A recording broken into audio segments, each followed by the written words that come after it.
Magandang gabi po, mga kabigay. Welcome po sa ating Barangay Capre. Ako po muli, si Boy Capre. At isa na naman pong kwento na mula sa tunay na pangyayari ang ating ibabahagi. Pakinggan natin.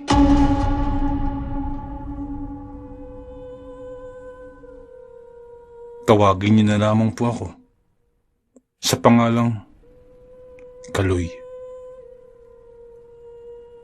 Ito po'y nangyari taong 1965 sa bayan ng Sagbayan, Bohol.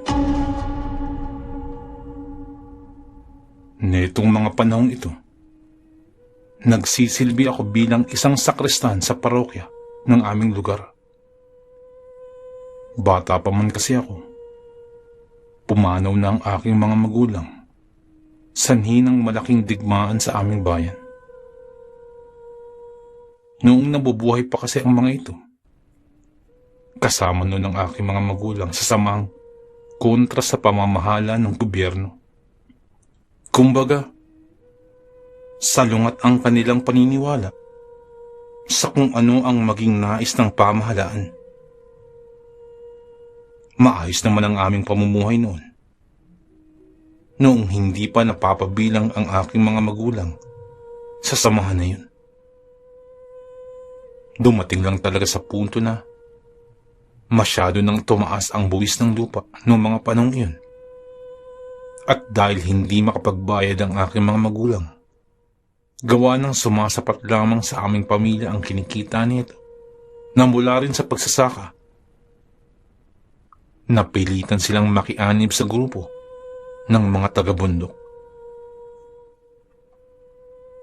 Magmula nun, nagpalipat-lipat na lang kami ng lugar dito sa aming lalawigan. Hanggang sa mapunta nga kami dito sa lungsod ng Sagbayan. Dito rin naganap ang isang malaking digmaan na kumitil sa buhay ng aking mga magulang. Ako lang ang natirang buhay sa aming pamilya. Lahat ng aking mga kapatid ay nadamay ng isang labanang hindi inaasahan.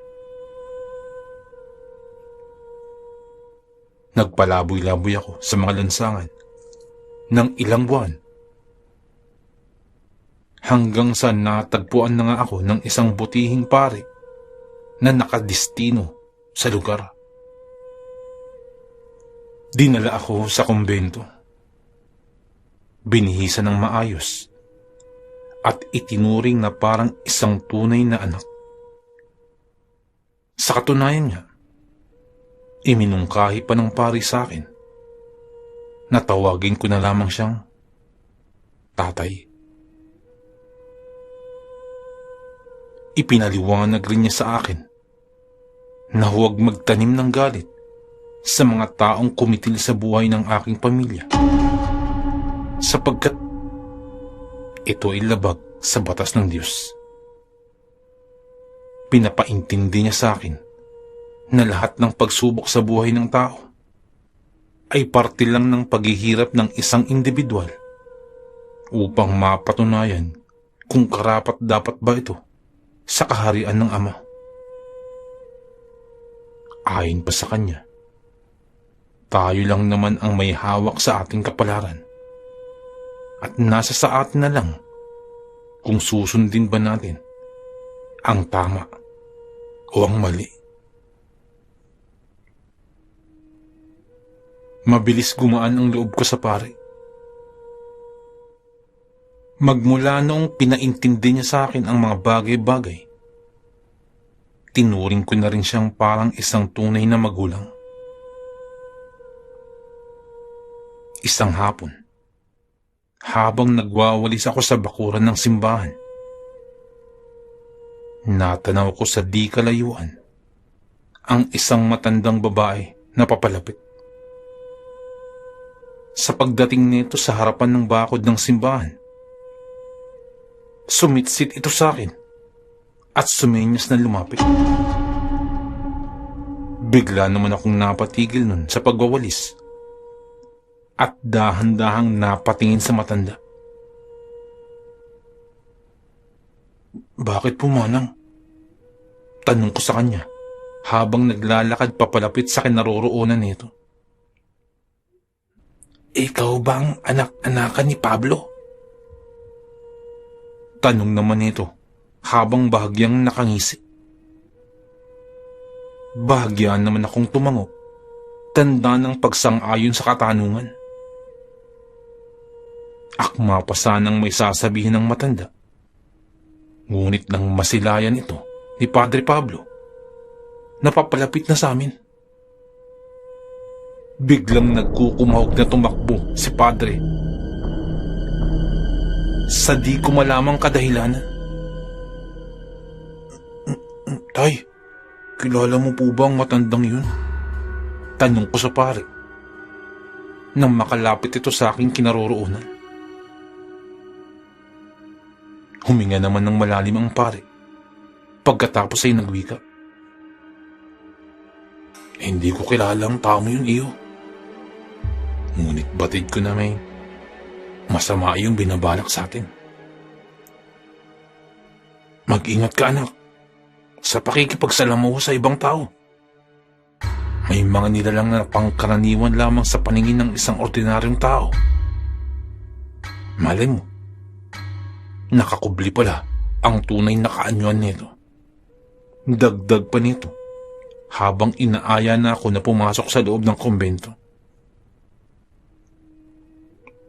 Kinagabihan, pagkatapos naming maghapunan at magrosaryo, maaga kaming pinapasok ng pare sa kanya-kanya naming mga silid upang matulog na. Hindi naman na yun bago sa amin, kung kaya't sumunod na rin kami nang walang pag-aalinlangan. Ngunit matagal akong dinalaw ng antok ng gabing iyon. Kung kaya't lumabas na lamang ako ng silid upang makainom ng tubig. Baka sakali ay dalawin ako ng antok kung uminom ako. Pagbukas ko sa pinto ng aking silid, ay kadiliman ng gabi ang bumulaga sa akin sa malawak na pasilyo ng kumbento. Akma pa sana akong magsisindi ng gasera nang mapansin ko na lumabas din ang pare mula sa kanyang silid. Sa takot na mapagalitan, nagkubli ako sa madilim na bahagi ng pasilyo. At doon ko napansin na lumabas ang pare sa kumbento. Dahan-dahan akong sumunod dito, papalabas. At natanaw ko ito. Napapasok naman sa simbahan. Babalik na sana ako sa loob sa pag-aakalang magdarasal lamang ang pare sa may simbahan. Nang makarinig ako ng pagsitsit, nagpalingalinga ako sa paligid upang tukuyin kung sino ang may likha ng nasabing tunog. Ngunit bigo akong matukoy kung saan ito nanggaling. Sa pag-aakalang bunga lamang iyon ng aking malikot na imahinasyon, pinagpatuloy ko ng paglalakad papasok sa gusali. Hindi pa man ako tuluyang nakakapasok nang muli ko na namang narinig ang pagsitsit. Muli akong nagpalingalinga at nang mapadako ang tingin ko sa labas ng bakod ng kumbento, doon ko nasilayan ang wangis ng isang tao na nakatitig sa akin.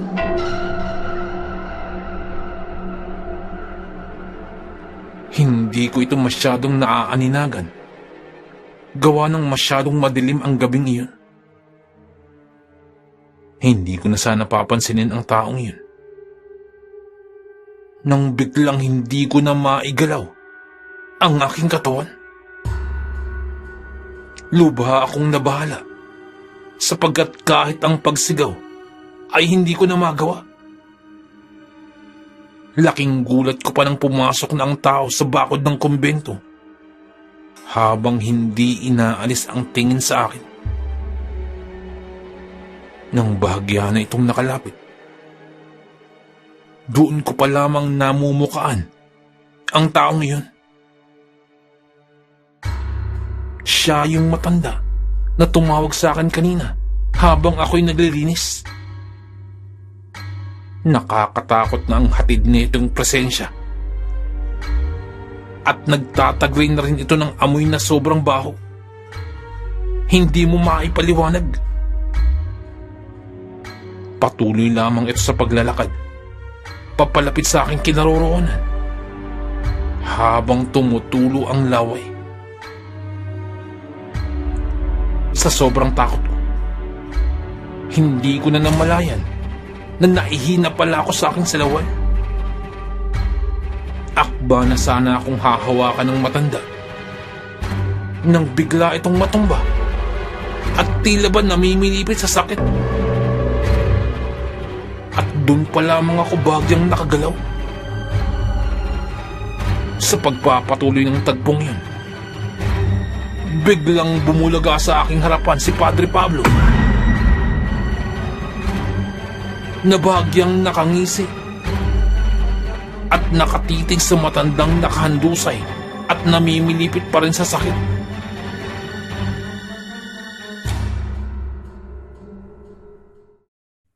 Ay, lakas naman ng loob mo na pumasok rito sa teritoryo ko. Sa bakuran pa talaga ng sagradong lugar na pinagsisilbihan ko. Wika pa ni Padre Pablo sa nanggagalaiting boses. Sabihin mo sa akin, ano ang nag-udyok sa'yo na pumasok dito? Tanong pa ni Padre. Tumayo naman ang matanda at sabay nagwika. Bahalang araw, tutumba ka rin sa aming harapan, Pablo. Nandirito ako upang ipaalam sa'yo na nagbalik na ang aking Panginoon.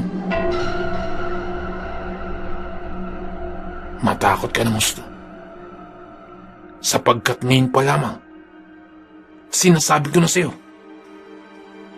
nabubuhay na ang nilalang napapatay sa'yo. Sambit pa ng matanda. Hindi ko maunawaan ang usapan ng dalawa. Ngunit batid ko na may kaganapan na hindi tama.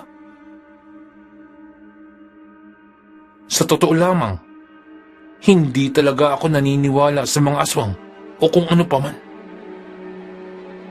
Ngunit noong magpalitan niyo ang matanda upang sugurin ng pare, doon na nagbago lahat ng pananaw ko sa mundo.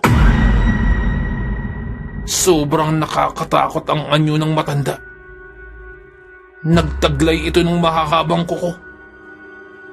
Nagkaroon din ito ng mahahabang pangil. At nagsipag-uslian din ang mga buto nito sa mukha. Gustuin ko mang tumakbo, papasok sa kumbento, ay hindi ko na nagawa pa. Tila ba nakapako na ang aking mga paa sa lupa, dala ng sobrang takot.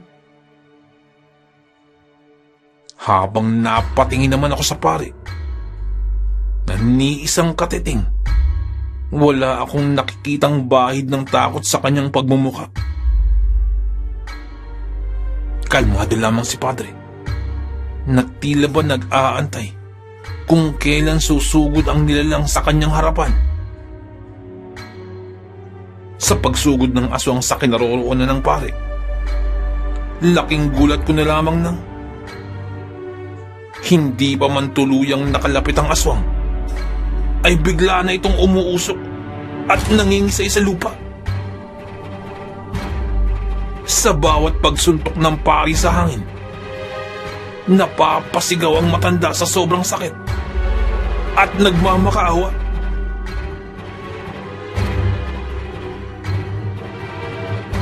At nang gumuhit naman ang pari ng simbolo sa hangin,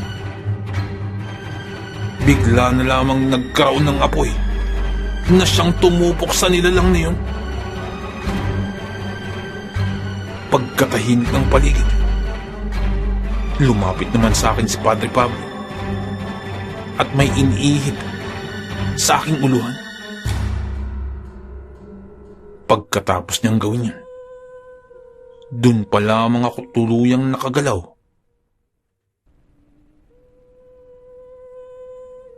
At kahit papano, nakaramdam na rin ng kakaibang kapanatagan. Matapos ang tagpong iyon, dinala ako ng pare sa kanyang silid at ipinaliwanag sa akin ang mga bagay-bagay. Ayon pa sa pare, lahat ng nasasaksiyan ko ay ang totoong kaganapan sa mundo na lingid sa kaalaman ng mga pangkaraniwang tao. Ayon pa mismo sa kanya, bihira lamang sa mga pangkaraniwang tao ang nakakasaksi sa mga ganoong kaganapan. Paano mo naman po nagagawa yun, Tay? May kapangyarihan po ba kayo?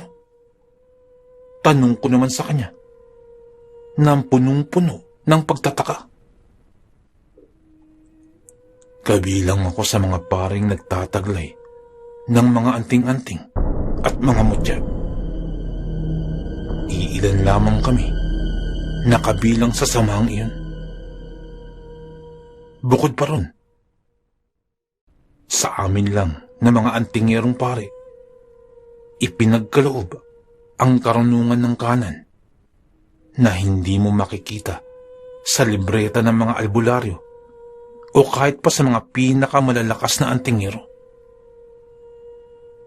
Sino mang antingero o albularyong susubok na basahin ng kaalamang iyon ay hindi na sila oordinahan ng pagkapare. Agad-agad mamamatay ang mga ito. Dagdag pa ng pare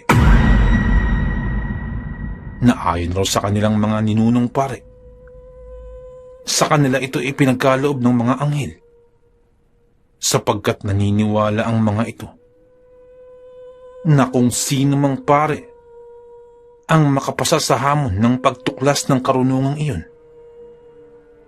makakasama sa pakikidigma sa hinaharap upang puksain ang nagkukunwari at bulaan na propeta. Ganon din ang nagkukunwaring anak daw ng Diyos.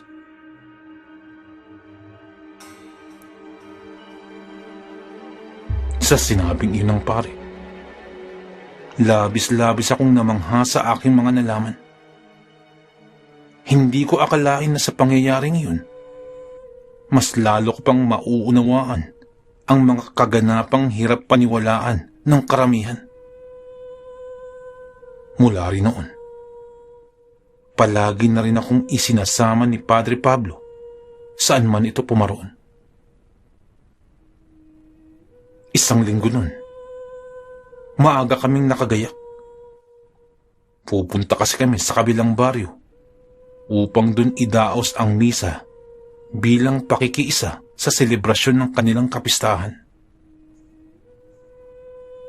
Hindi pa man kami tuluyang nakakalabas ng kumbento, ay may isang babae na tumatakbo papalapit sa amin.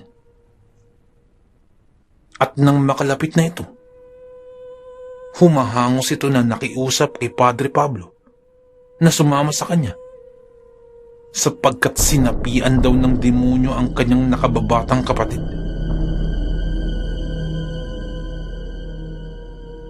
Kalmado namang kaming tinitigan ng pare, sabay utos sa amin na mauna na lamang kami sa may simbahan. sapagkat sasamahan na lang niya muna ang babae. Nangako pa ito sa amin na susunod siya agad-agad pagkatapos ng kanyang gagawin. Matapos niya kaming bilinan sa mga dapat namin gawin, agaran na rin naglakad si Padre papaalis kasama ng babae.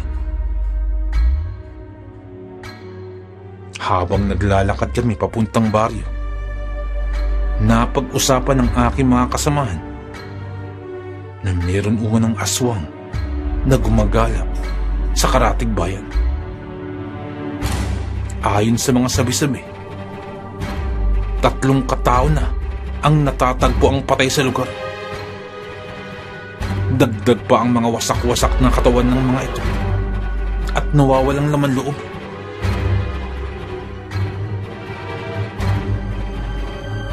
Maging ang mga mata raw ng mga biktima ay dinukot at hindi na rin matagpuan ng mga lumad sa lugar.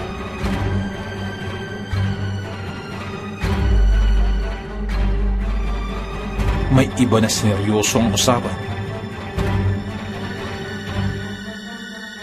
habang ang iba naming kasamahan naman ay nagtatawanan. Ngunit ako, ninais ko lamang na makinig sa kanilang usapan, sapagkat bala ko rin itong ikwento kay Padre Pablo pagkasapit ng gabi. Habang papalapit na kami sa kapilya ng nasabing baryo, nag-iisip na rin ako sa kung ano ang sasabihin sa mga tao kung bakit hindi namin kasama si Padre Pablo. Alam ko kasi na ako ang tatanungin ng karamihan, sapagkat alam nila na ako ang laging nakakasama ng pare. Pagdating namin sa lugar, laking gulat na lamang namin na pinagtitinginan kami ng mga tao. Dahan-dahan naman kaming pumasok sa kapilya at pagpasok namin, sabay kaming nagkatinginan sa isa't isa. Sapagkat si Padre Pablo ay nakatayo na sa harapan. Tumingin pa ito sa amin habang nakangiti ng matamis. Hindi mo rin makikitaan ito ng pagod sa kanyang mga mata, na nagsisilbing palatandaan na galing ito sa isang mahabang paglalakbay. Sumenyas pa si Padre sa amin na lumapit na sa harapan upang masimulan na ang misa. Bahagya pa kaming nagkatinginan na tila nagpapalitan ng mga katanungan ang mga mata. Ngunit wala na kaming nagawa pa kung hindi ang lumapit na lamang matapos nitong tawagin ang pangalan namin isa-isa. Pagsapit ng gabi, kinausap ko si Padre Pablo ukol sa mga kaganapan kanina. Napatanong pa nga ako sa kanya na kung hindi ba siya tumuloy sa bahay ng babae na pumunta sa amin kaninang umaga. Bahagya lamang nangumisi si Padre Pablo at sabay sabing, "Mamamangha ka ng husto sa kapangyarihan ng Diyos, Kaloy. Mamamangha ka. Siya ang may kaloob ng lahat ng ito." Masyadong matalinghaga magsalita si Padre Pablo. Ngunit kahit papano, nauunawaan ko naman ang lahat ng iyon. Ibinahagi ko rin sa kanya ang nasagap kong kwento sa aking mga kasamahan na may gumagala raw sa katabing bayan. Huminga lamang ng malalim ang pare at saka nagsalita, "Aalis muna ako ng ilang buwan dito sa parokya sa mga susunod na araw." Sinabihan ko na rin ang arsobispo upang makapagpadala ng kahalili ko pansamantala upang gampanan ang aking mga tungkulin sa simbahan. Magpapakabait ka rito, ha Kaloy? Dagdag pa ni Padre habang tinatapik ang aking balikat. Tay, saan kayo pupunta? Sasama po ako. Nakikiusap ako sa iyo, Tay. Isama niyo po ako sa iyong paglalakbay. Saad ko naman. Habang unti-unting namumuo ang mga luha sa mata. At sa labis kong pagpupumilit, wala nang nagawa pa si Padre Pablo. Kung hindi ang pumayag na lamang. Ipinangako ko naman sa kanya na pipilitin ko na hindi magiging pabigat at tutulong na rin sa pagdadala ng mga dapat dalhin. Sinabi rin ng pari sa akin na hindi magiging madali ang aming paglalakbay. Gawa ng hindi basta-bastang mga nilalang ang aming haharapin. Ayon pa kay Padre, kinailangan lang netong maglakbay dahil sa paulit-ulit na magpapakita ng isang nilalang sa kanyang pangitain.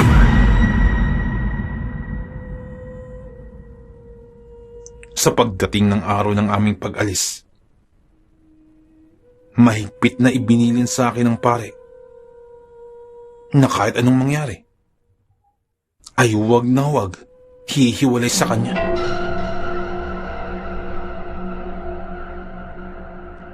Tinandaan ko naman ito ng gusto upang kahit papano hindi maramdaman ng pare na ako'y naging pabigat. Sa pag-akyat namin ng bundok, bahagya kong inalala ang mga rason kung bakit sumama ako sa paglalakbay ng pare. Bukod kasi sa ayaw kong mahiwalay sa kanya, namamangha na ako sa mga nilalang na maaari ko nang masaksihan. Sa pagdating namin sa kalagitnaan ng paglalakbay, may natanaw kaming isang ilog. Papatawid na sana kami sa ilog na yun nang matanaw namin ang isang matanda na payat. Ngunit tila ba inaabangan kami sa kabilang bahagi ng ilog. Sa paglusong namin sa tubig, mariin akong sinabihan ng pare na tatagan lamang ang loob sa mga maaari naming makita. Ayon pa sa kanya, ginusto kong masaksiyan ang mga nilalang na yun. Kung kaya't nararapat lang na ihanda ko na ang aking sarili upang hindi masiraan ng bait sa mga hindi pangkaraniwang kaganapan na makakaharap.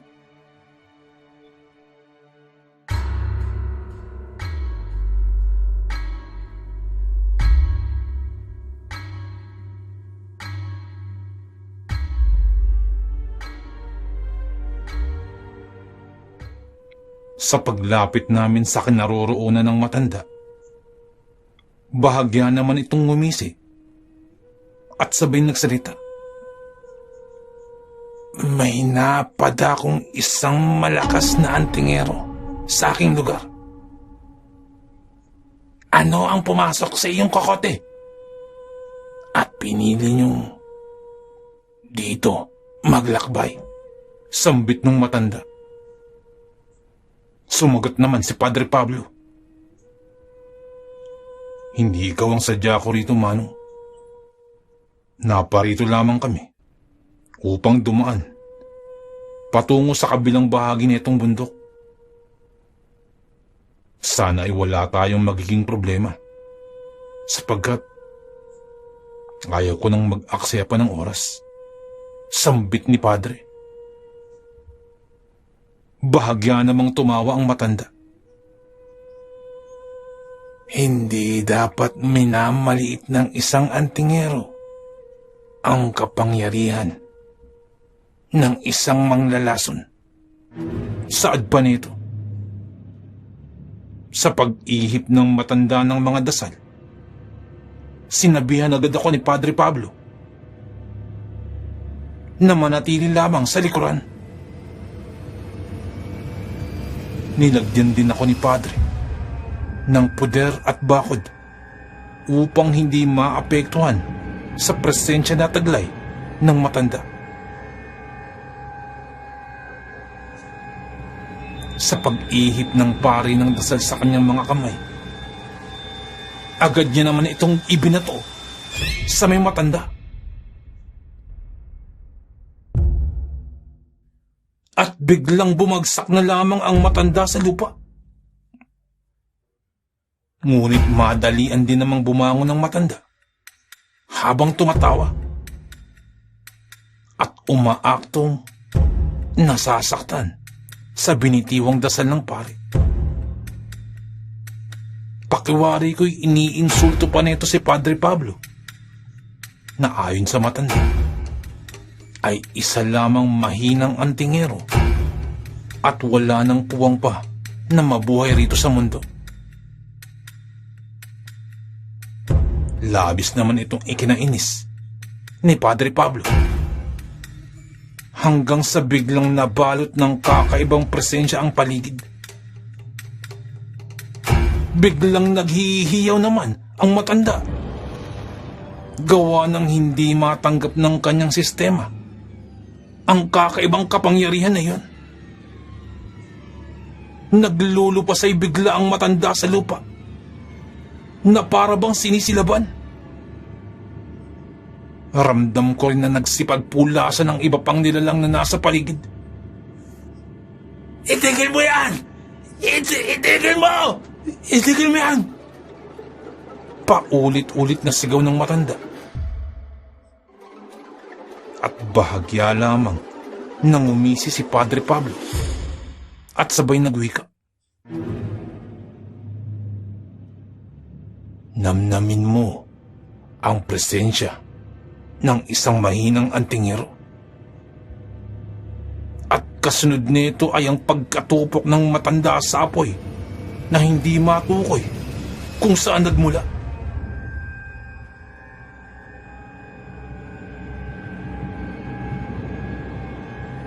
Pagkatapos ng kaganapang iyon,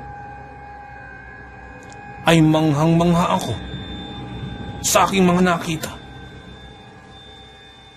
At lalong tumaas ang paghanga ko sa aking ama-amahan na si Padre Pablo.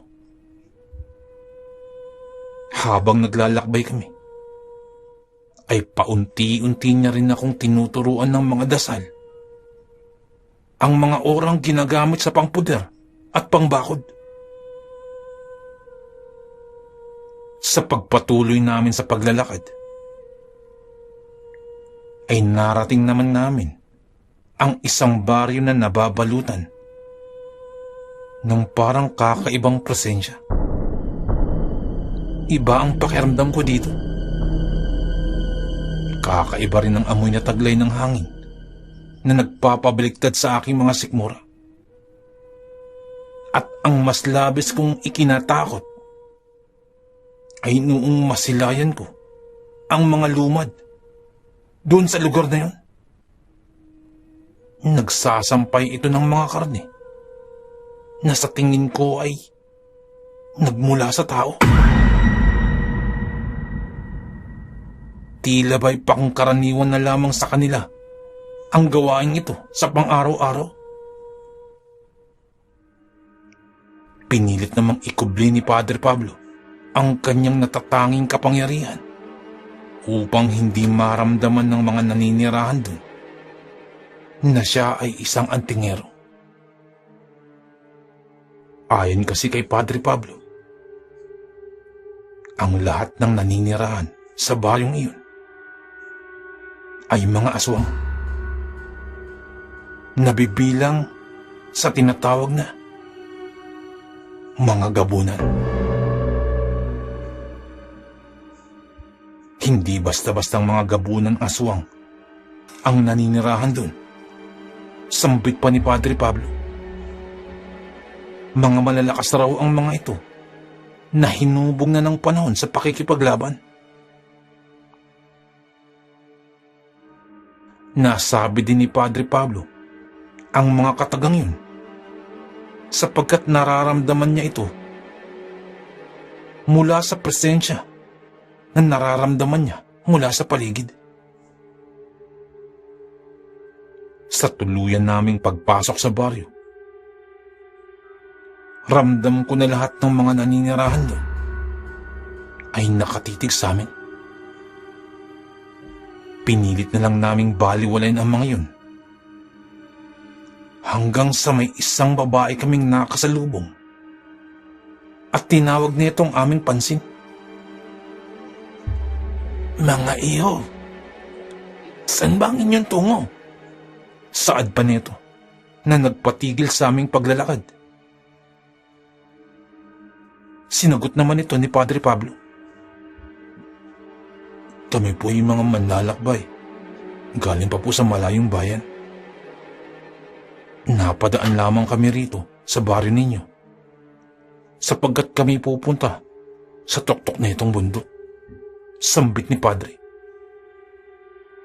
Bahagya namang ngumisi ang babae at muling nagsalita. "Malayo pa pala ang pinanggalingan ninyo, mga iho. Baka nagugutom na kayo. Halina, sumama na kayo sa aking kubo upang maipaghanda ko kayo ng makakain." Sambit pa ng babae. Napatingin si Padre Pablo sa babae at ilang sandali pa'y sumagot ito. "Maraming salamat po. Subalit, kami po ay nagmamadali sa aming pupuntahan. Kinakailangan na naming makarating doon sa lalong madaling panahon. Maraming salamat na lang po sa pag-alok." Tugon pa ni Padre. Tinanggihan ni Padre Pablo ang alok ng babae. Nang biglang nag-iba ang ihip ng babae na siyang sanhi upang magalit ang nasabing babae. "Kayo na nga itong inaaya. Kayo pa itong mga mayayabang. Baka nakalilimutan ninyo. Dayo lang kayo rito." Wika pa nito sa nanggagalaiting boses. Si Padre Pablo ay nananatiling kalmado. At suminya sa akin si Padre kung kaya't napasunod na lamang ako.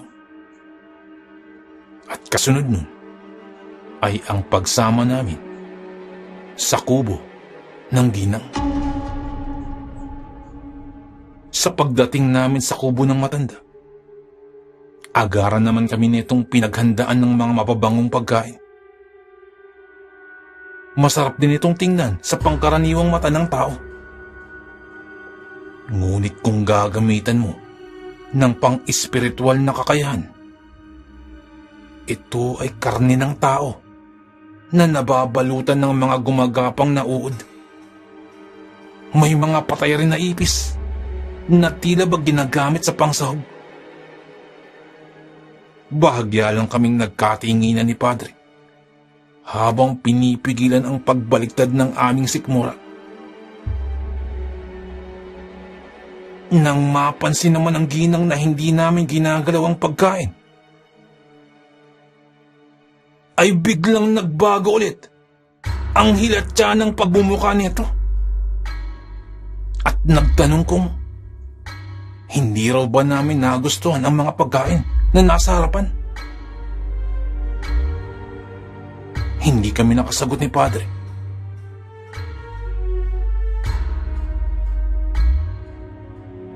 At nanatiling tikom ang aming bibig.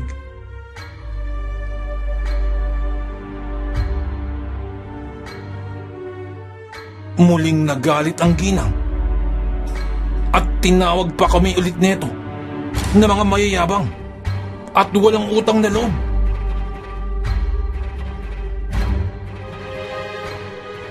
Nang hindi na maatim ni Padre Pablo ang pinagsasabi ng ginang, Madalian naman tumayo si Padre at inilabas ang ikinubling presensya na siyang nagpaatras naman sa babae.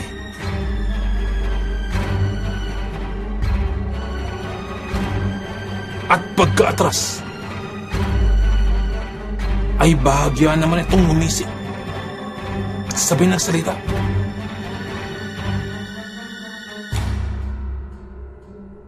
Matalino ka, antingero. Pinili mong ikuble ang iyong kakayahan upang kami linlangin. Ngunit, masyado mo akong minamaliit.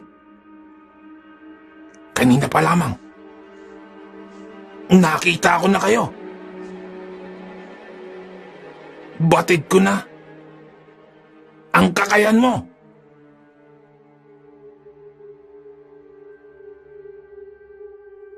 At hindi lamang ako, maging ng mga taga-baryo. Kilala ka namin. Ikaw si Pablo, ang paring antingero.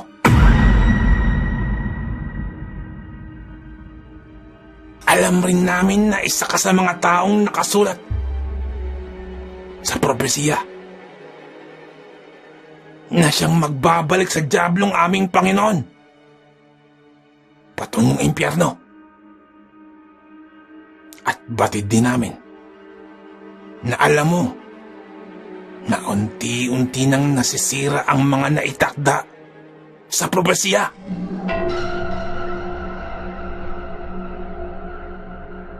Marami na ring mga kapatid mo at kapanalig mo ang naparaan dito. At kung tutuusin, higit na mas malalakas sila kumpara sa iyo. Karamihan sa mga angkan na yun at mga lahi nun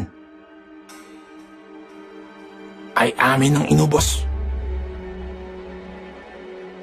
Ngunit kahit makalampas pa man sila rito, sa pagharap naman nila sa aming Panginoon, wala pang ni isa sa kanila ang nakaligtas.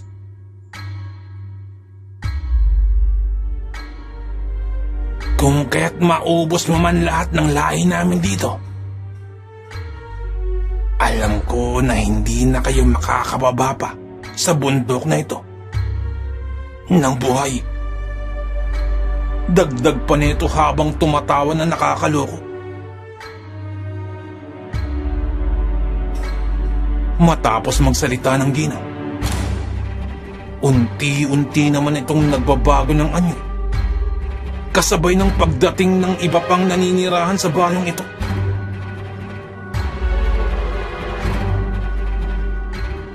Nagsipagsunuran na rin ang mga ito sa pagpalit ng anyo, at kasabay nun ang mga pag-angil na nagmula sa paligid. Lubha naman akong nababahala sapagkat napapalibutan na nila kami sa sobra nilang dami. Ang mga anyo ng nilalang na nakasagupa namin, ang mga anyo ng nilalang na nakasagupa namin ay nagtataglay ng mahahabang pangil. Taglay din ng mga ito ang hindi pangkaraniwang bilang ng mga mata. 2 sa harapan at 2 rin sa likod. Ang mga tuhod nito ay may parang kuko na nakausli. May mga balahibo rin na tumutubo sa katawan nito at nagsisibing balute sa sobrang kapal. Kahit medyo may alam na ako ng konti nun sa pangdepensang dasal, dinaig pa rin ako ng husto ng sobrang takot.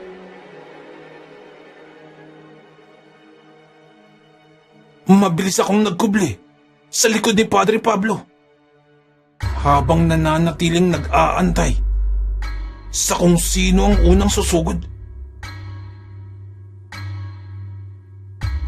Isa-isa nang sumugod ang mga gabo ng aswang.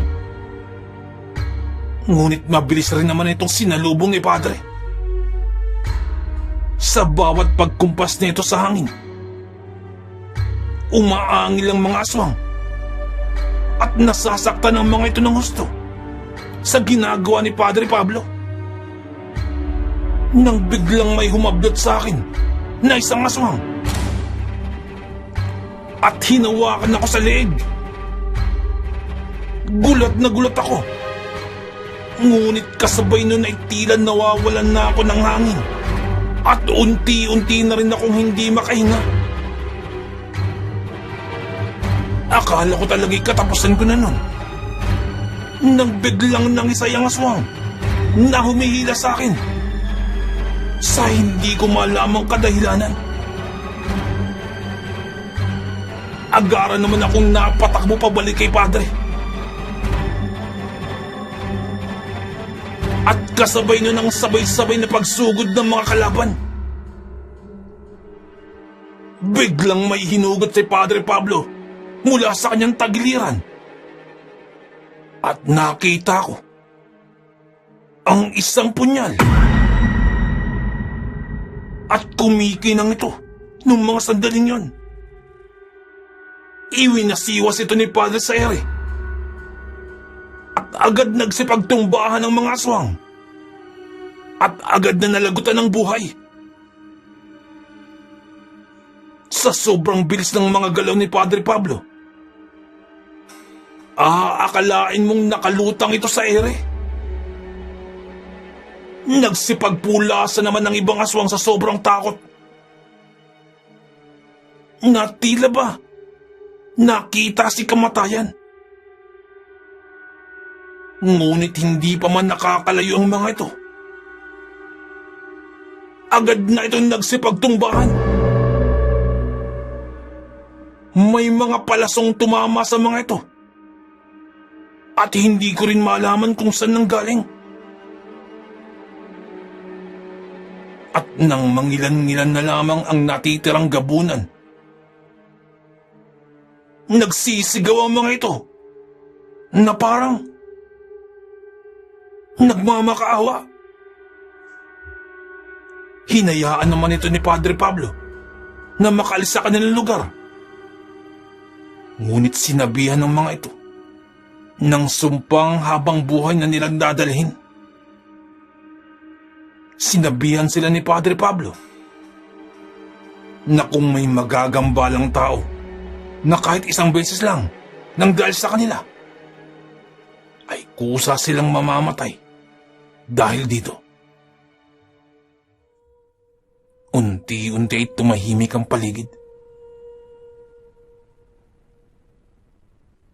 Si Padre Pablo naman ay agaran ng sinunog ang mga kubo na tinitiran ng mga aswang sa baryo. Matapos naming magawa yun, nilinis na rin ni Padre Pablo ang mga negatibong presensya na nagkalat sa paligid. Sa pagpatuloy namin sa aming paglalakbay, sinabi ni Padre sa akin na maaaring hindi na kami makabalik sa kumbento. Maaaring ikamatay na namin ang misyong ito. Sapagkat ang nilalang na nagpapakita sa kanyang pangitain ay ang dyablo. Na ayon kay Padre, nakasaad sa banal na kasulatan na isa sa mga pinakamalakas na demonyo ng impyerno. Sinabi rin ni Padre sa akin na maaari na raw akong bumaba sa bundok upang hindi na ako madamay pa sa kung anuman ang magiging kahihinatnan ng kanyang kapalaran.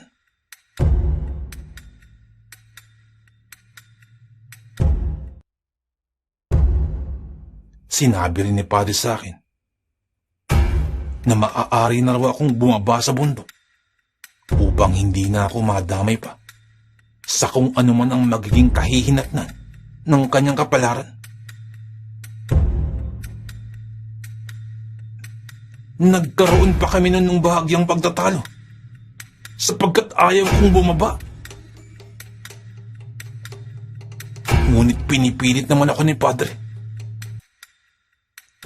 Sinabi ko kay Padre na kung ano man ang kahihinatnan ng aming magiging kapalaran, ang mahalaga, magkasama kami. Dahil si Padre na lamang ang natitirang pamilyang meron ako. Dahil dun ay wala nang nagawa pa si Padre Pablo. Kung hindi, isama na lamang ako at ipagpatuloy ang paglalakbay namin na nasimulan. Sa paglapit namin sa tuktok ng bundok, iba't ibang nilalang pa ang aming nakakasagupa. At ni minsan, ay hindi ko inakalang totoo ang mga ito. Habang nakasilong kami sa isang malaking puno, ay biglang may isang binata na papalapit sa amin. Malayo pa man ito, subalit iba na ang pakiramdam ko habang nararamdaman ko ang presensya nito. Nang biglang napatayo si Padre Pablo mula sa kanyang pwesto, ni minsan ay hindi ko nakitang kumilos si Padre ng ganyan. Ngayon ko pa lamang nakita si Padre Pablo na parang nakaramdam ng kaba. Sa paglapit ng binata sa amin, ay nagwika ang binata. Inaantay ka na ng aking Panginoon, Pablo. Sa lahat daw ng mga kapatid mo, ikaw lang daw ang labis-labis niyang inaasam. Saad ng binata habang tumatawa ito ng marahan, ngunit nakakainsulto ang dating. Pagkatapos magsalita, ay bigla na itong dinuraan ng pagmumukha ni Padre Pablo at mas lalo pang tumawa ng malakas. Ikinagalit naman ito ng husto ni Padre na siyang sanhi upang gumuhit ito ng isang simbolo na pumako sa binata, na siya namang ikinatigil sa pagtawa nito. Nagpupumiglas ang binata. Ngunit di naglaon ay nasira rin nito ang pamakong dasal na pinakawalan ni Padre Pablo. Bumalik muli ang binata sa pagtawa at biglang gumuhit rin ng simbolo sa hangin. Pagkatapos nun ay hinila ko ni Padre, sapagkat ang simbolong iyon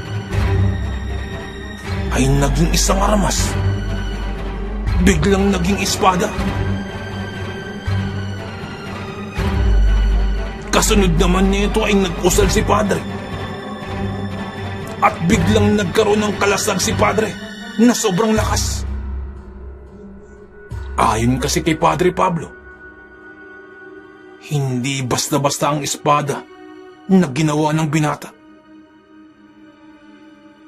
Kaya nitong sumunog maging ng kabuuang kaluluwa ng isang tao.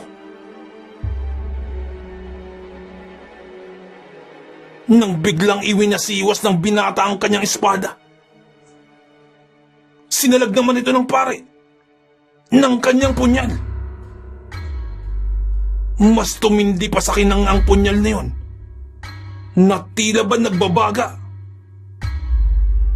Ngunit sa sobrang lakas din ng espada ng binata, dobleng pag-iingat rin ang ginawa ni Padre Pablo upang hindi lamang matamaan. Sa aking pagmamasid sa mga kaganapan, patuloy lamang na humahalakak ang binata habang iniinsulto si Padre Pablo. Nang hindi na matiis pa ni Padre Pablo ang ganong kaganapan, nakita ko na lamang ang punyal niyang hawak ay humahaba at nagmistulang espada. Bigla namang natigilan ng binata at saka nagwika.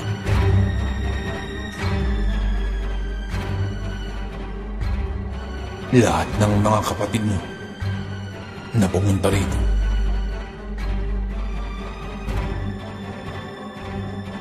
hindi na nakakaabot sa aking Panginoon.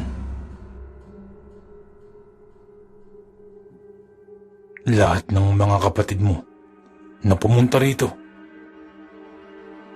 hindi na nakaabot sa aking Panginoon sa pamamagitan lamang ng aking mga kamay.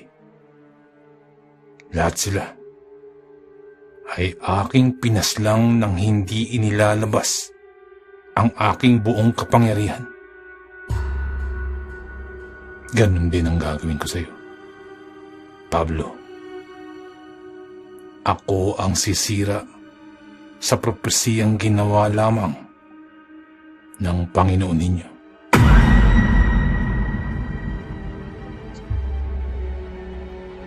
Sambit pa ng binata matapos na itong magsalita. Biglang may lumabas sa kanyang kamay na unti-unting naging apoy at ibinato ito sa kinaroroonan namin ni Padre Pablo.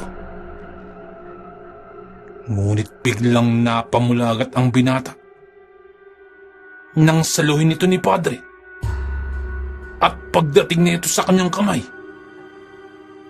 biglang namatay ang apoy na kahit na kaunti ay hindi mo makikitaan ng sugat si Padre Pablo. Sa sobrang inis naman ng binata, inilabas na niya ang kanyang kabuuang anyo. Binalot naman ako ng pare ng mas makapal na espiritual na kalasag upang kahit papano hindi ako gaanong maapektuhan sa mangyayaring sagupaan. Ang binata ay naging isang dambuhalang nilalang na ang katawan ay parang isang lupa. Nababalutan rin ang katawan nito ng napakaraming tinik na ayon sa pare, sobra-sobra ang hatid na lason. Kahit ang mga pangkaraniwang antingero ay kayang patayin ng lasong iyon sa loob lamang ng ilang minuto.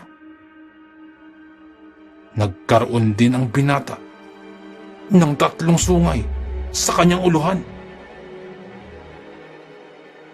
At bawat sungay ay may mga espada na nagsisilbing sanga nito.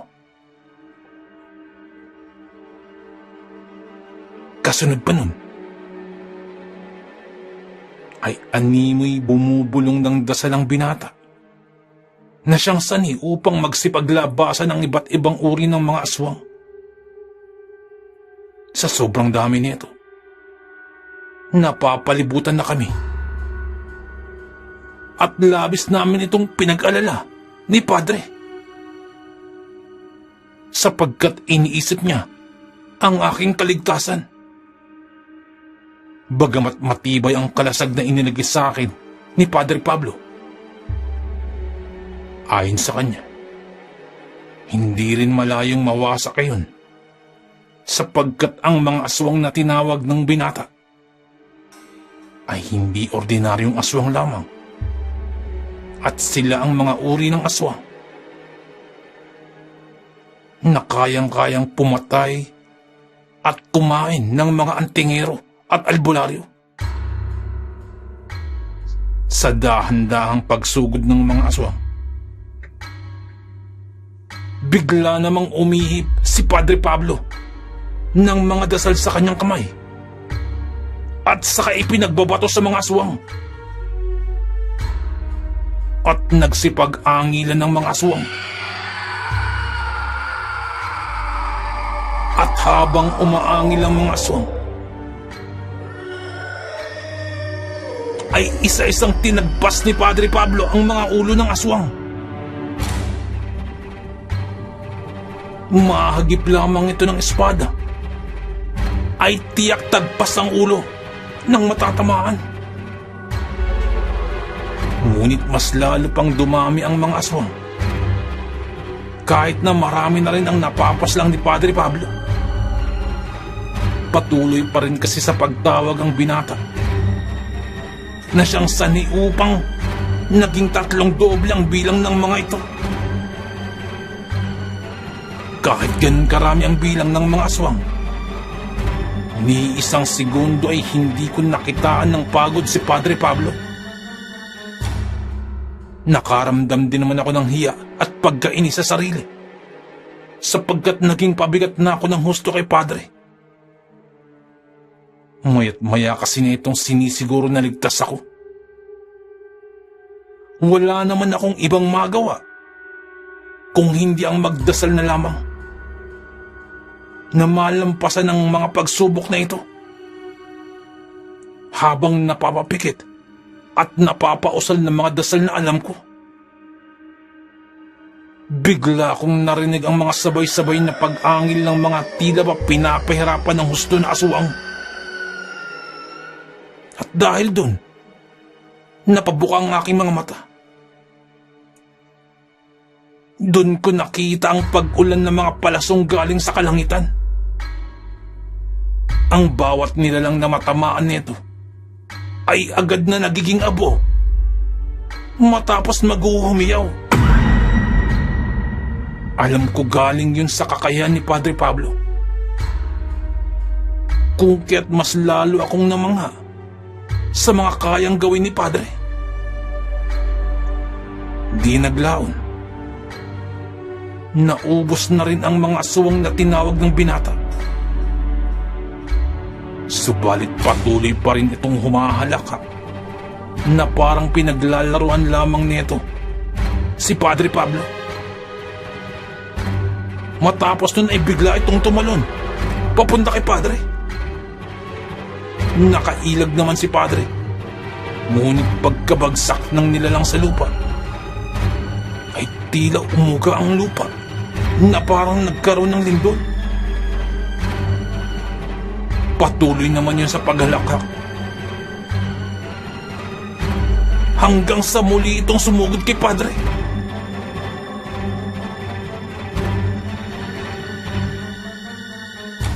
Natamaan si Padre Pablo sa ikalawang pag-atake ng binata. Sani ito upang magkaroon ng malalim na sugat sa balikat si Padre. Lalo naman yung ikinatuwaan ng kalaban ni Padre at muling umatake. Sa pagkakataong ito, nag-iingat na ng labis si Padre Pablo. Pagkailag ay sumugod naman si Padre at pinuntirya ang ulo ng kalaban. Ngunit agad-agad din itong nakailag. Nagbitaw naman si Padre ng malalakas na ora na pamako. Naiilang antingero lang ang nakakaalam. Napabagsak ang binata dahil dun at tuluyang hindi nakagalaw. Sa pagkatumba ng nilalang na yun, madalian itong nilapitan ni Padre. Kasabay nun ang pagpapahirap nito sa nilalang na yun, na ayon kay Padre Pablo, buhay pa man ito. ay pinaparamdam na niya dito ang tunay na sakit kapag pumaroon na ito sa impyerno. Unti-unti ko ring nasipat na dahan-dahan na rin bumabalik ang nilalang sa tunay na anyo nito bilang isang tao. Hindi naglaon. Dahan-dahan na rin itong naging abo.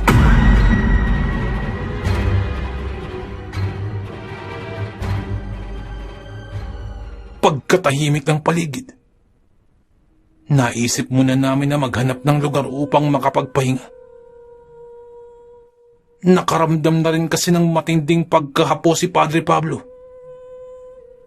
Sanay ng ilang araw na walang pahinga. At dahil na rin sa matinding pakikipaglaban sa iba't ibang uri ng mga nilalang. Pagdating namin sa lugar na maaari naming mapagpahingan, doon na ako lumuha ng gusto kay Padre Pablo. Humingi ako ng tawad sa kanya sapagkat kahit hindi ko ginusto, naging pabigat ako sa kanya. Tay, patawad po. Patawad kung wala akong naitulong sa mga pakikipaglaban mo. Wika ako sa kanya habang gumugulong ang luha sa aking mga pisngi. Niyakap naman ako ni Padre Pablo na siyang nagparamdam sa akin ng higit na kapanatagan.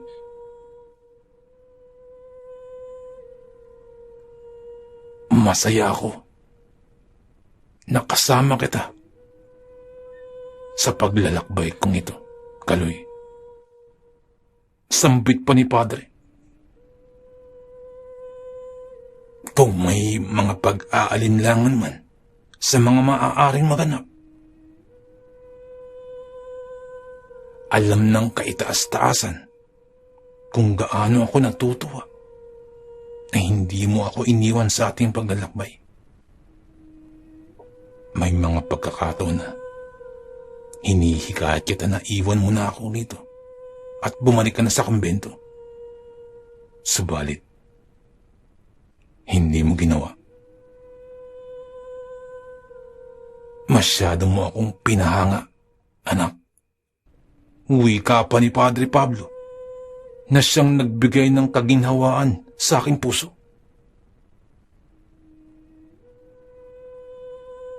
Kinaumagahan, maaga kaming gumising para manguha ng isda sa ilog upang siya naming gawing ulam. Pagdating namin sa bungad ng ilog, nakita namin ang mga magagandang dalaga na nagtatampisaw sa malinaw na tubig. Nang makuha namin ang kanilang pansin, agaran naman kaming nilingon ng mga ito at inanyayahan sa ilog. Sa di ko malamang kadahilanan, kusang naglalakad ang aking mga paa papalusong sa ilog. Nabighani ako sa kagandahan ng mga dalaga na umabot pa sa puntong nakalimutan ko na nakasama ko pala si Padre Pablo. Sa paglusong ko sa tubig, bigla na lamang akong natauhan nang marinig ko ang sigaw ni Padre Pablo. Pagkatingin ko sa mga dalaga, unti-unti na itong mga naglaho. Kasabay ng naiwan nila na halakhak sa paligid. Ayon kay Padre, yun daw ang mga diwatang tinatawag na tamaw. Inaakit nila ang kanilang biktima upang kumagat sa kanilang pain. Ayon rin kay Padre, kapag naakit nila ang kanilang biktima, nilulunod nila ito sa ilog at pagkatapos, bibihagin ang mga kaluluwa nito upang gawing alipin sa kanilang kaharian. Buti na lamang talaga at mabilisan akong nailigtas ni Padre Pablo mula sa kapahamakan. Labis-labis ako nagpasalamat dito at ipinangakong higit na mag-iingat sa susunod.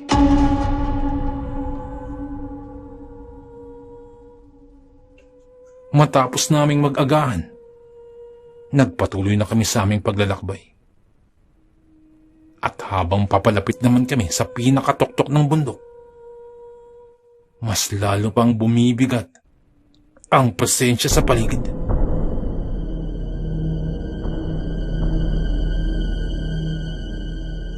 Palagi namang ipinapaalala sa akin ni Padre Pablo na tatagan ang kalooban sapagkat ang dyablo na aming kakaharapin ay kakaiba sa lahat ng mga demonyong kanyang nakasagupa. Inulit rin niyang sabihin na isa ang dyablo na isa sa mga pinakamalakas na demonyo na naitala sa banal na kasulatan.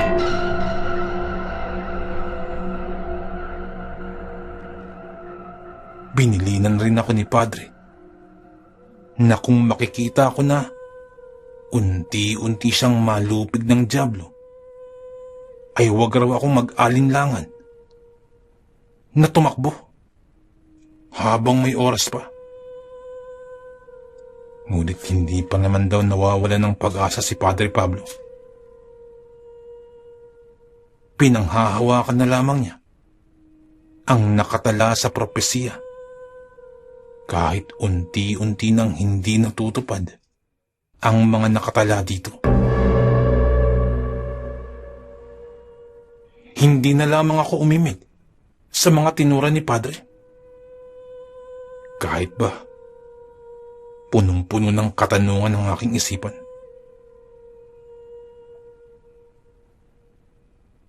Pagkasapit ng gabi, habang nagpapahinga kami sa ilalim ng mga nakatumpok na natumbang puno, naririnig namin na parang may nagaganap na isang malaking parada. Mas lalo ding bumigat ang presensya sa lugar na ito, sanhi ng pagiging aligaga ni Padre Pablo.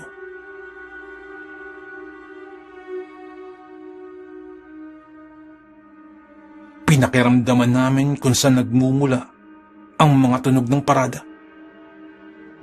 At napagtanto namin na nagmumula yun sa pinakatuktok ng bundok at malapit ito sa aming kinaroroonan.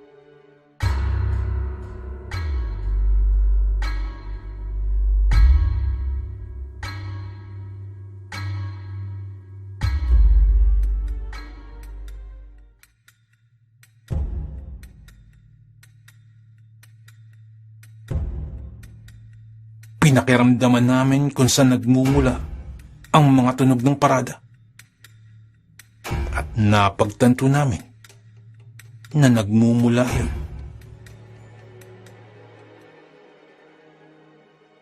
sa pinakatuktok ng bundok at malapit ito sa aming kinaroroonan.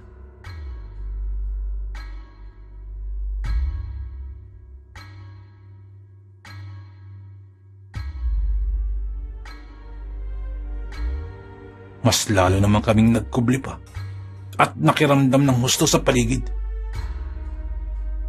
Sa unti-unting paglapit ng parada,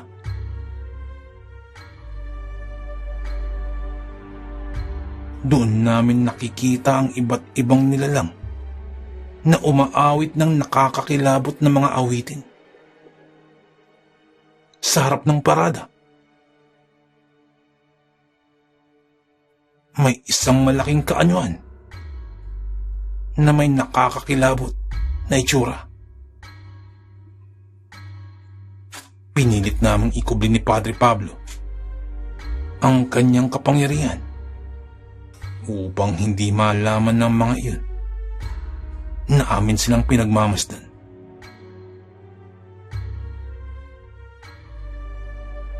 Sa pamamagitan ng sinag ng bilog ng buwan, amin ding nasilayan ang mga nilalang na lumilipad sa kalangitan.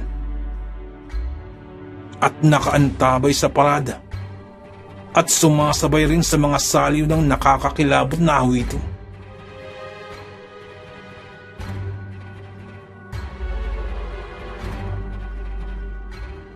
Nang lumagpas na ang parada sa aming kinaroroonan, mabilisan naman kaming nagpatuloy ni Padre Pablo sa paglalakbay. Kahit nasa kailaliman pa ng gabi.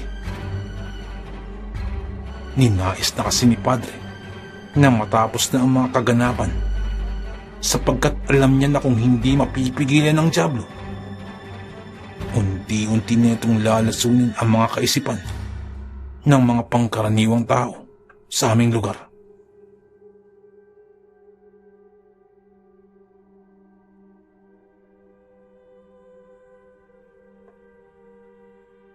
Hanggang sa makalimutan na nito ang tunay na lumikha.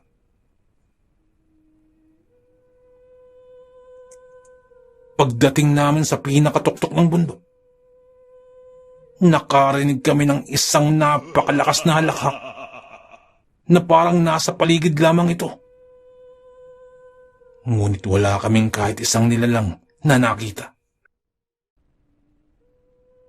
Unti-unti rin naming napansin sa kalangitan na dumilim ng husto sapagkat natatabunan na ang sinag ng buwan sa mga nagkakapalan na ulap. Siniguro naman ni Padre Pablo na mailagay ako sa ligtas na lugar. Ngunit tanaw ko pa rin kung saan siya pumaroon. Hinipan lamang ako nito ng isang dasal na hindi maamoy ng kahit na anumang nilalang na nagmumula sa kaliwa. Gaano man kalakas ang kapangyarihan nito. Ilang sandali pa, nagkaharap na si Padre Pablo at ang dyablo.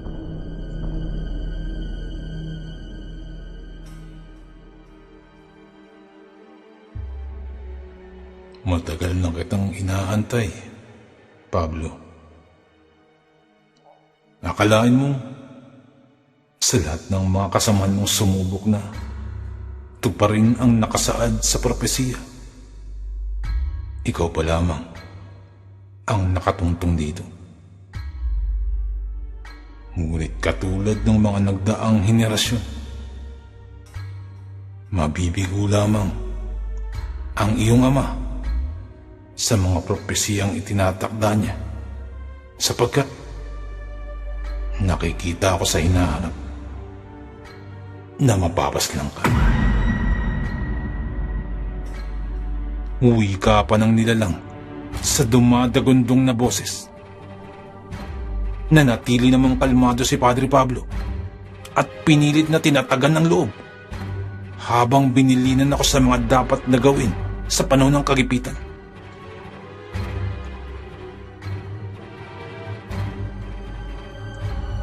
Pagtanaw naman namin sa di kalayuan, nakakita naman kami ng isa pang pare na nakasuot ng itim na sutana. Biglang nagulat si Padre Pablo sapagkat ayon sa kanya, kilala niya ang paring iyon. Mabilis naman itong lumapit kay Padre Pablo habang nakangisi ang muka na parang nangungutya pa ito. Kilala mo ba ako, Pablo? Ako ito, ang iyong maestro. Kung kaya't gumalang ka, uwi ka pa ng pari na lumapit sa mapang-insultong boses. Labis na ikinagalit ni Padre Pablo ang tagpong yun. Sapagkat ayon sa kanya, matagal nang pumanaw ng payapa ang kanyang maestro.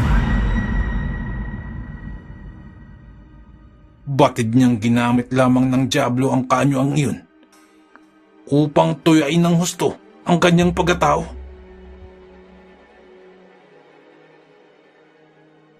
Nang hindi na matiis ni Padre Pablo ang kanyang galit, agad na rin itong nagkarga ng mga kalasag pandigma. Sinagad rin nito ng husto ang kanyang presensya upang maramdaman ng kanyang kalaban na hindi siya basta-basta. Ngunit patuloy lamang ito sa pagtawa. Nang biglang inundayan ng suntok ng nilalang si Padre Pablo. Mabilis na tumama ito sa mukha ni Padre na siyang ikinabagsak na ito sa lupa.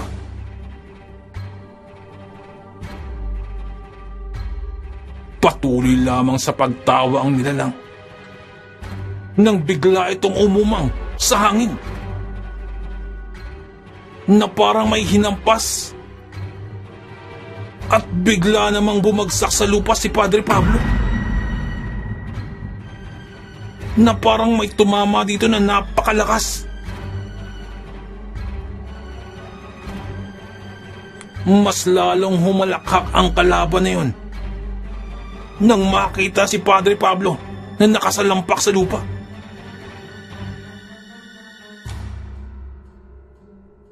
Mabilis na namang nakatayo si Padre at saka nagpagpag ng damit. Habang nag-aalala ako sa kalagayan ni Padre, namasdan ko rin sa di kalayuan ang iba't ibang uri ng mga nilalang na nakamasid. Hindi sila makalapit ng husto sa lugar sapagkat masyadong malakas ang ipinangbakod ni Padre. Nakakasunog sa kanilang katawan. Sa pagtayo ni Padre Pablo, agara naman itong nagbitaw ng mga dasal na tinawanan lamang ng dyablo, na nung mga sandaling yun ay nasa kaanyuan na ng maestro ni Padre. Hindi din nito ininda ang mga pamakong ora na binitawan ni Padre sani upang dumistansya si Padre ng kaunti. Nang biglang sumugod ang nilalang na yon at bigla na itong hinawakan si Padre at binitbit sa leeg. Nilabas din nitong isang punyal na kagayang-kagaya sa hawak na punyal ni Padre Pablo. Nagkakakawag si Padre hanggang sa makakita ito ng tiyempo at nabitawan siya ng dyablo. Humihingal man sa pagbagsak si Padre Pablo, pinilit pa rin nitong agarang makatayo upang hindi na ulit mahawakan ng dyablo. Mabilis namang gumuhit ng isang simbolo si Padre na siyang ikinatigil ng pagtawa ng demonyo. Matapos niyang maiguhit ang simbolong yun, doon lumabas ang isang espadang nag-aapoy na sobrang ningas. May mga katagang nakaukit dun, mga sulat na hindi ko lubusang nauunawaan. Ayon kay Padre Pablo, iyon daw ay isang espada ng hindi kilalang anghel. Lubos na kinatatakutan ang anghel na yun sapagkat nakasaad sa propesiya na sa huling paghukom, makikita ang tunay na kapangyarihan nito. Ayon pa kay Padre, kahit isa sa kanyang mga kapatid na anghel, hindi alam kung gaano siya kalakas. Tanging ang Diyos Ama lamang na makapangyarihan sa lahat ang nakakalam. Sa pagsilay ng dyablo sa espadang yun, doon lamang ito nagseryoso. Bigla itong nagpalit anyo at naging isang dambuhalang nilalang. Nagkaroon ito ng mga hahabang kuko. At makikita mong sobrang talim at nagkaroon din ito ng 3 ulo. Bawat ulo ay may 4 na sungay na meron namang nakakapit na mga nilalang na tila mga maliliit na mga demonyo. Nagkaroon din ito ng mahahabang puntot na nag-aapoy. At lahat ng matamaan nito ay agad nagiging abo na walang sabi-sabi, na parang nadampian ng asupre. Unang sumugod kay Padre Pablo ang mga maliliit na nilalang na nakakapit sa sungay ng dyablo. Agaran naman itong napatay ni Padre, na siya namang ikinagalit ng dyablo.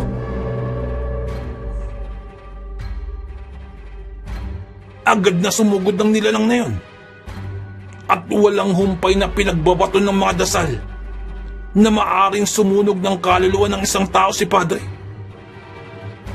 Binuhos na nito ang buo na itong lakas na tila ba nakipagdigma sa isang anghel. Inakala ko ngang patay na si Padre Pablo noong mga tagpong yun. Nakarinig na kasi ako ng humahalakak ng husto. Kasabay rin ang pagyanig ng lupa. Ngunit laking gulat ko nang makita ko si Padre Pablo na napatilapon lamang mula sa di kalayuan. Agara naman itong tumayo at medyo paika-ikang tumakbo pa palapit sa nilalang. Masyado pa rin nagniningas ang hawak na espada ni Padre, na tila nararamdaman mo ang init nito kahit pa nasa malayo ka. Nararamdaman ko rin na nagsisipagpulasan ang mga iba't ibang nilalang sa paligid, sapagkat nagsisipag sa abugan ng kanilang katawan kapag nasilayan nila ang sinag ng espada na hawak ni Padre Pablo. Sa paglapit ni Padre sa kinaroroonan ng dyablo, sinalubong siya nito habang itinaas rin ang kanyang espada. Sa pagbanggaan ng 2 espada, naglikha yun ng napakalaking pagsabog na naglikha ng apoy na bumalot sa paligid. At nang makahanap ng tiyempo, agarang tinarak ni Padre Pablo ang espada sa dibdib ng demonyo. Napasigaw ito ng ubod ng lakas. Dahilan upang yumanig ng bagya ang lupa. At naglikha rin ng malakas na kulog at kidlat. Sa pagkatumba nito sa lupa, nagantihan naman netong masaksak si Padre Pablo. Sa puntong yun ay napasigaw na rin ako. Nahugot naman ni Padre Pablo ang espada ng demonyo na nakatarak sa kanyang tiyan. Ngunit labis-labis ang tamang tinamo nito at tila naghihingalo na si Padre.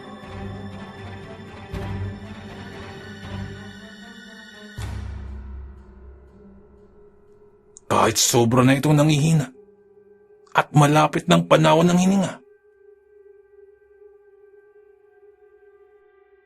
mabilis itong gumuhit ng simbolo sa lupa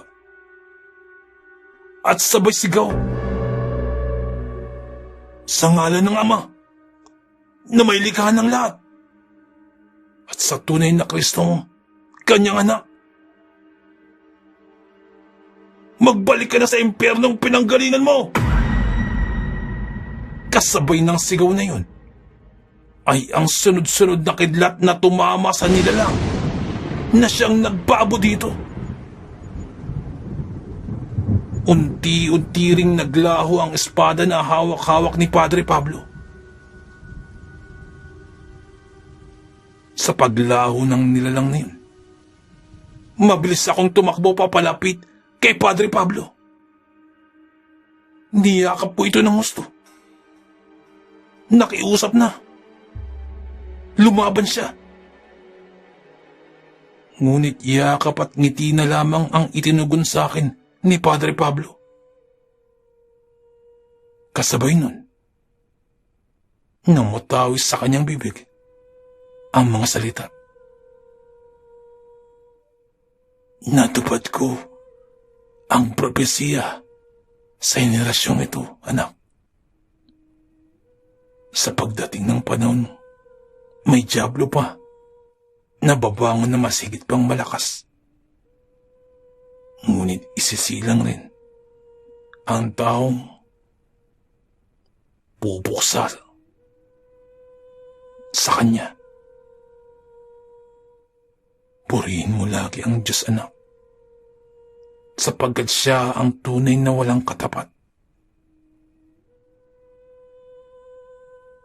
Mahal kita na parang isang tunay na anak. Itago mo ang alaala ng mga panahong magkasama tayo. At ibahagi mo rin ito sa mga magiging anak mo. Wika sa akin ni Padre Pablo bago mawalan ito ng hininga.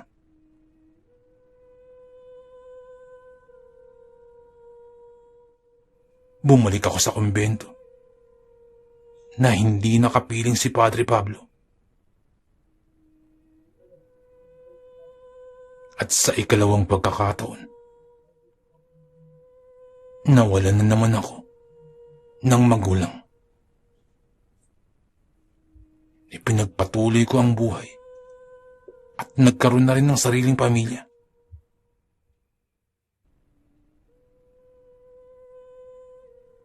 Sa ngayon,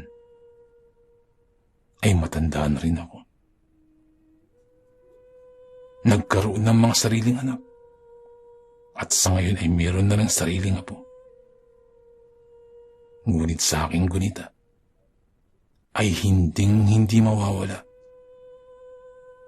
ang aking ama. Si Padre Pablo, ang antingirong pare.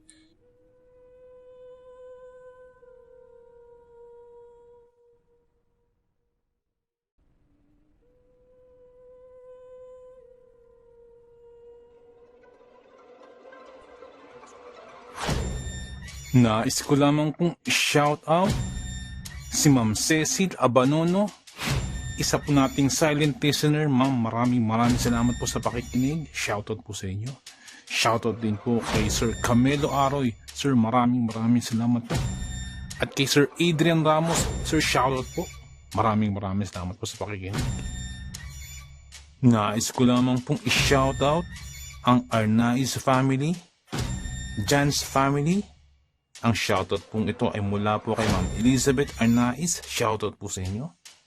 Shoutout din po kay Sir Edwin Villena, dyan po sa may Alabang, Muntinlupa City. Shoutout po sa inyo. Shoutout din po kay Sir Julius Corpus at kay Sir Bong Layug ng Candelaria, Zambales. Shoutout po. Nais ko lamang po shoutout si Ma'am Janet Verga, dyan po sa may Qatar. At shoutout din po kay Sir Alex of Southern Mindanao Creepy Experience. Shoutout din po sa mga taga Sitio Badyang Tupol, West Cabatuan, Iloilo. Shoutout po sa inyo. From Sir Rex Besite, shoutout po sa inyo. Maraming salamat po.